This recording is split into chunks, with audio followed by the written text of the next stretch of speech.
5 minutes past. Maxim9. Mold your behavior and a way of living to such a high order as to rouse a feeling of love and piety in others. Mold your behavior and way of living to such a high order as to rouse a feeling of love and piety in others.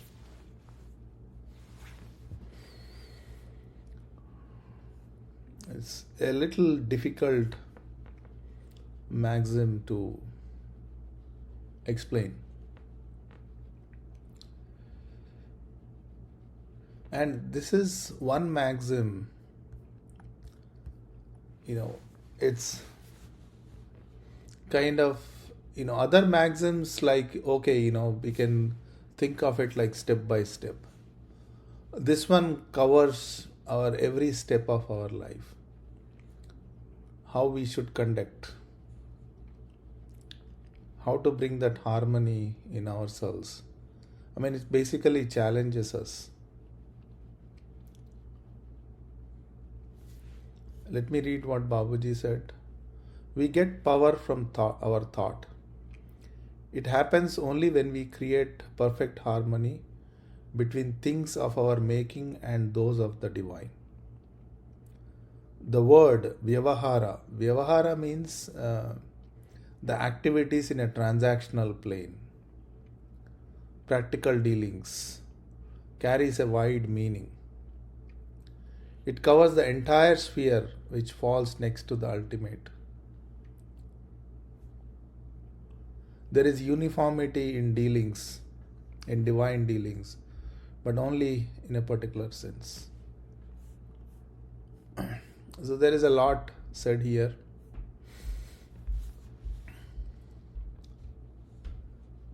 See, human, the characteristic is free will. We all have free will. And what do we do with that free will is only up to us. And what the best use we make of that free will is up to us. So little things, we take us in away from the real things. And we are always distracted, we are kind of gravitated towards the things which we are not supposed to.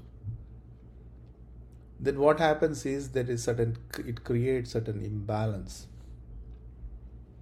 When that imbalance is created, we lose this harmony. When we lose this harmony, it reflects. It reflects in us, and it also reflects in the people who are interacting with us.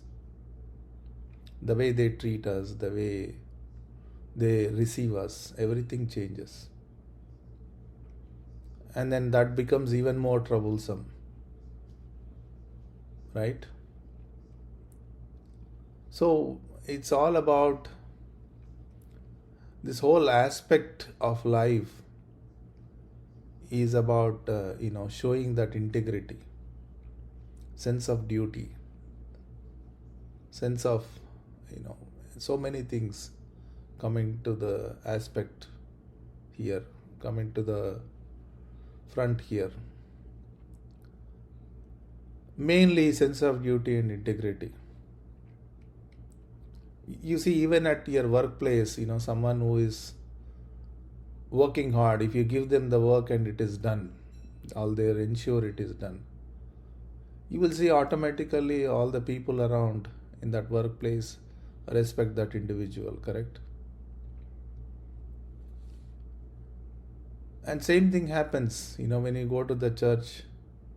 It's not that, the church priest or the father or the head, what he is talking or what she is talking.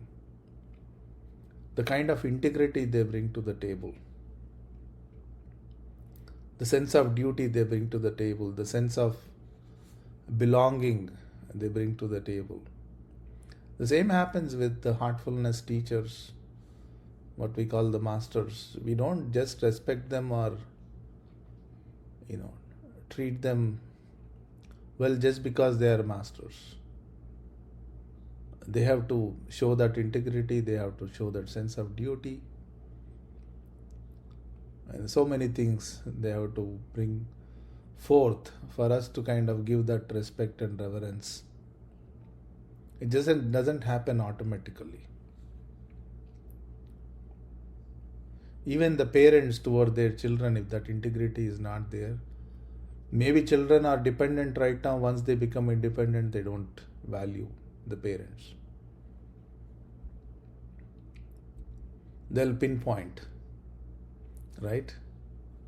So see, this integrity, plays a very, very, very key role in the way we mold our life, in the way we change our life.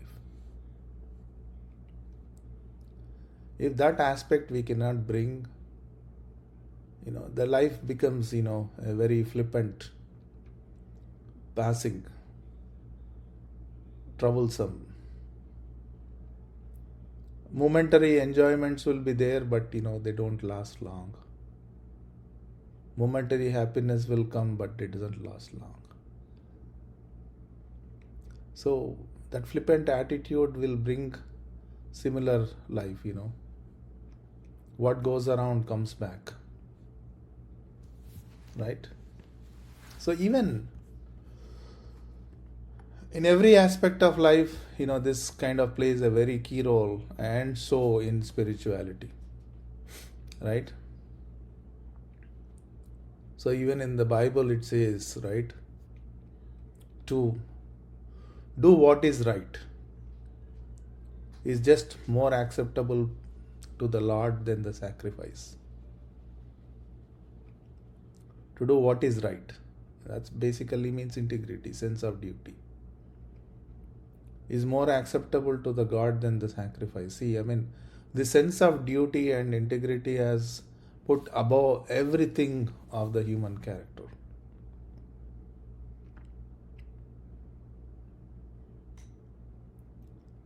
Even a terrorist will not become a good terrorist unless he has that integrity.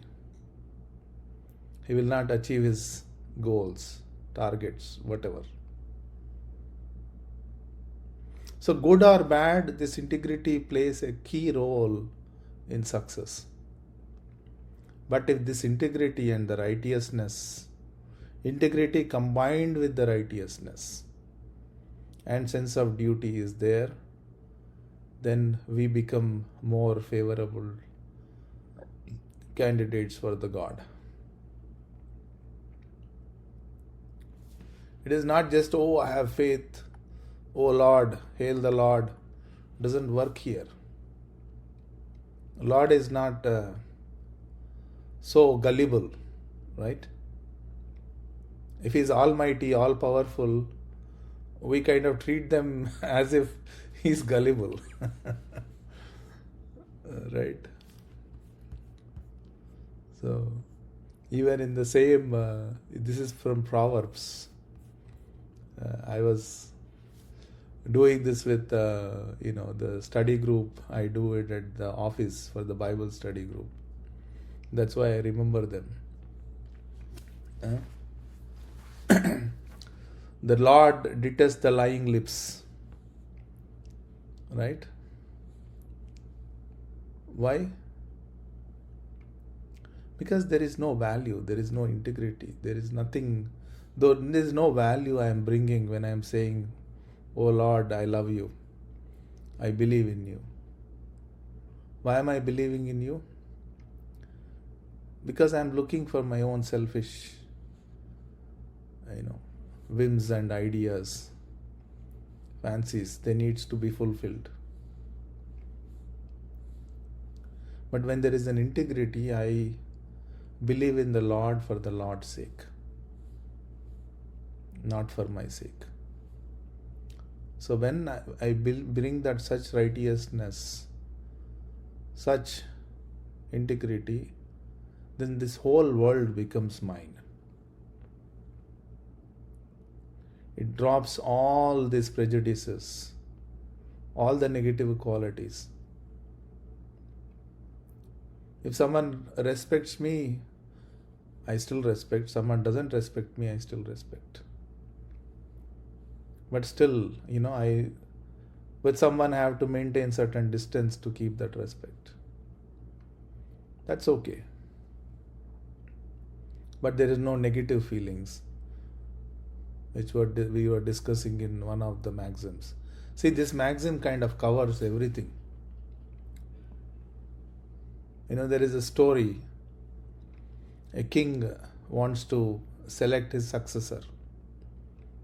So he calls all the young folk from that country and says, I'll give you a seed. And make sure you take care of this seed. At the end of the year, I'm going to decide who is going to be the king. So obviously, when you give a seed, how are you going to take care of the seed? You're going to plant it and make sure it is nurtured and it grows well. So every 2 weeks, the people have to come and show how they are taking care of the seed. So one young boy pots the seed and waters every day, but there's nothing comes out of it. But all the other boys, when they are bringing their their plants are growing, he's felt very, sad. Mine is not growing.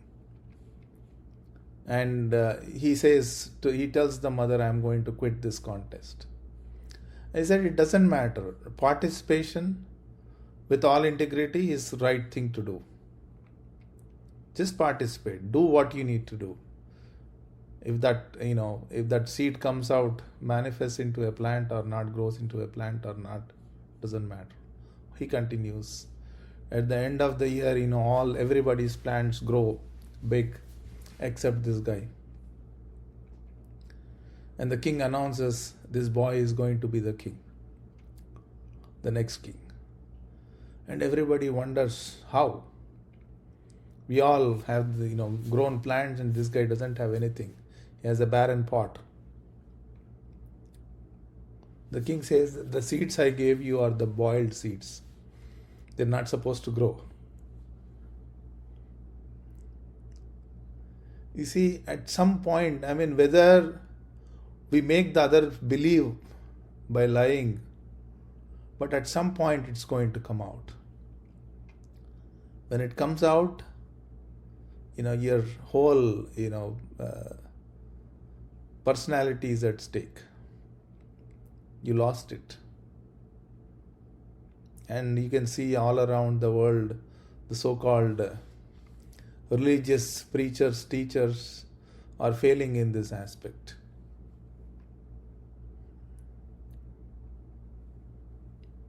Right? Even our behavior makes, a lot of how we think, how we receive. I know a guy very personally.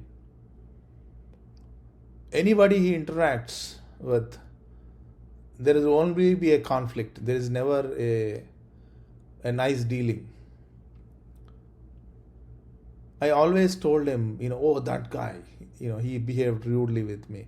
And every time it's happening with everybody. Everybody is rude to you.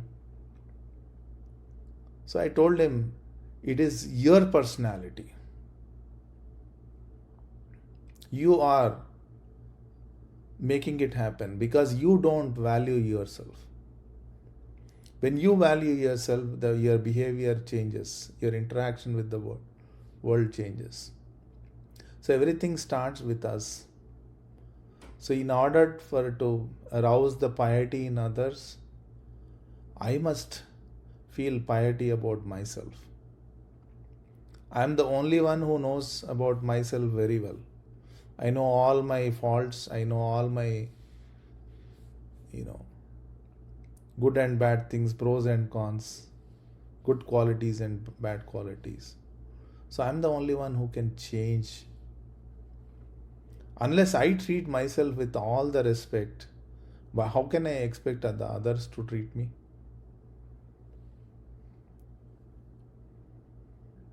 So everything starts with the self. That's why cleaning, I can clean so that all these negativities drop out of me. And that gives me the ability to mold myself, change myself. When I change myself, the world changes. So it requires certain, we have to work upon ourselves, we have to be truthful. Even we have taken this practice, so we have to have that sense of duty towards this practice and make use of it. Otherwise, we are just wasting time. You have to make the best utilization. Do it to its fullest, as prescribed, and see what happens, right? So this whole, it's not about half an hour meditation in the morning. We have to carry that meditation all throughout the day. When I carry this meditation, the effect of meditation, then it almost becomes very natural to implement all these 10 maxims. It begins with that. Okay. It's almost 20 minutes past. I'll stop here. And if you have any questions, we can discuss.